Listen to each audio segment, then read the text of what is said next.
The next few days, we found out this wasn't some random break-in.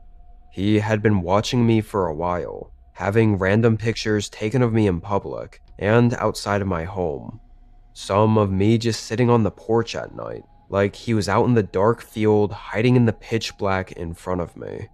I never had any idea of it. And he was just some man I'd never met or seen before. Also, in his car, they found a firearm and what I'll just call a kit, rope, and stuff like that.